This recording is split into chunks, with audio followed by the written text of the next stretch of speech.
Epstein files ప్రపంచాన్ని కుదిపేసిన ఆ sex trafficking చీకటి సామ్రాజ్యం ఇక ముగియలేదా? ఏళ్ల క్రితం మృతి చెందిన జెఫ్రీ ఎప్స్టీన్ కేసు ఇప్పుడు మళ్ళీ ఎందుకు వార్తల్లోకి వచ్చింది? ఈసారి సంచలనం ఏమిటంటే బ్రిటిష్ రాజకుటుంబానికి షాక్ ఇచ్చే పరిణామం.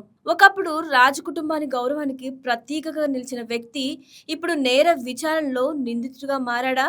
బ్రిటన్ రాజు కింగ్ చార్లెస్ III సోదరుడు మాజీ యువరాజు ప్రిన్స్ ఆండ్రూ నిజంగానే అరెస్ట్ అయ్యారా?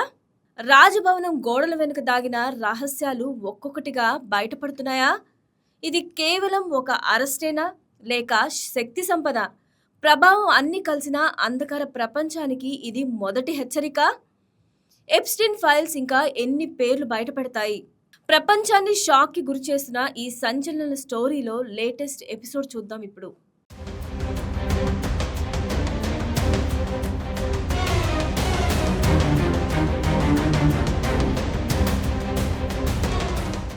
ఎప్స్టీన్ ఫైల్స్ ప్రపంచాన్ని వణికించిన సెక్స్ ట్రాఫికింగ్ కుంభకోణం. ఎన్నో పేర్లు, ఎన్నో అనుమానాలు. కానీ ఇప్పుడు ఈ కేసు మళ్ళీ సంచలన మలుపు తిరిగిందా?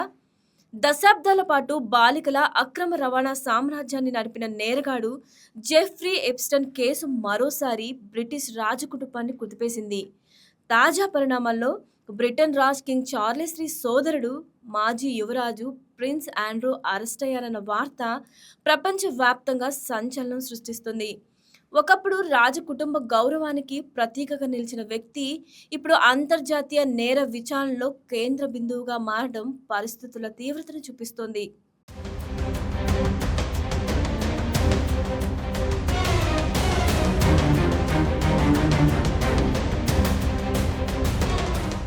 తాజా వేదికల ప్రకారం నార్ఫోక్లోని శాండ్రింగ్హోమ్ ఎస్టేట్లో ఉన్న తన నివాసంలోనే ప్రిన్స్ ఆండ్రూస్ను పోలీసులు అదుపులోకి తీసుకున్నట్లు తెలుస్తుంది.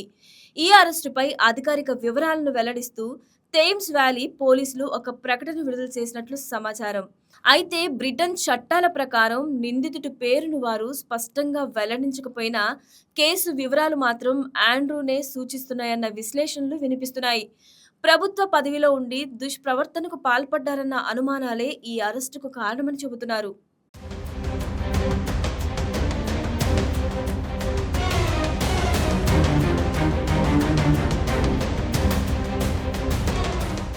ఈ కేసులో కీలక అంశం ఏమిటంటే ఇది కేవలం వ్యక్తిగత సంబంధాల విషయం మాత్రమే కాదని అధికారులు చెబుతున్నారు. 2010లో ఎప్స్టీన్కు గోప్యమైన వాణిజ్య లేదా అధికార సంబంధిత సమాచారం అందించారని ఆరోపణలు కూడా దర్యాప్తు జరుగుతుంది. సమగ్రమైన పరిశీలన తర్వాతే అరెస్టు చేసినట్లు పోలీసులు చెబుతుండటం ఈ కేసు లోతు ఎంతో సూచిస్తుంది. తమ భాగస్వామ్య సంస్థలతో కలిసి పూర్తి స్థాయి దర్యాప్తు కొనసాగుతుందని, విచారణ నిష్పక్షపాతంగానే తమ ప్రధాన లక్ష్యమని పోలీసులు తెలుపుతున్నారు.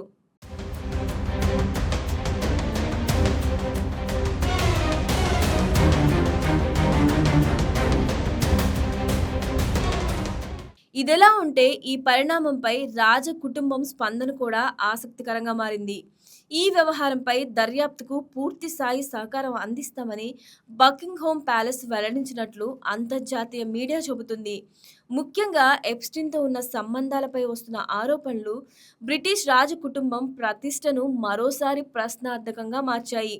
ఒకప్పుడు రాయల్ ఇమ్యూనిటీగా భావించిన గోడలు ఇప్పుడు ఒక్కొక్కటిగా కూలుతున్నాయన్న భావన బలపడుతోంది.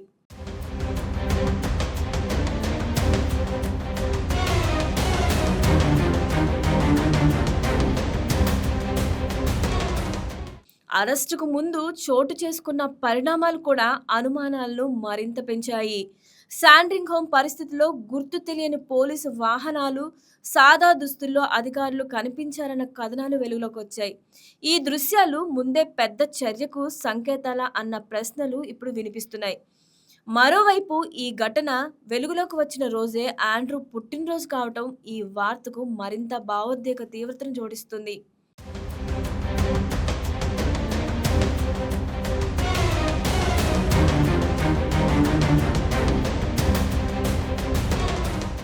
ఈ కేసులో ఎప్పటి నుంచో దొరకకుండా తప్పించుకుంటున్న ప్రముఖుల జాబితాలో ఉన్న పేర్లు ఒక్కొక్కటిగా బయటపడుతున్న వేళ ఈ అరెస్ట్ ఎప్స్టీన్ ఫైల్స్లో కొత్త అధ్యాయం తెరిచిందని నిపుణులు చెబుతున్నారు. ఇది కేవలం ఒక వ్యక్తి అరెస్ట్ కాదు. శక్తి సంపద ప్రభావం ఎంత ఉన్నా న్యాయ వ్యవస్థ ముందు ఎవరు అతీతులు కారని సంకేతమా? లేక ఇంకా బయటపడాల్సిన నిజాలు ఇది ప్రారంభమా? ఎప్స్టీన్ ఫైల్స్‌లో ఇంకా ఎన్ని బాంబులు పేలుతున్నాయో తెలియాలంటే వేచి చూడాల్సిందే.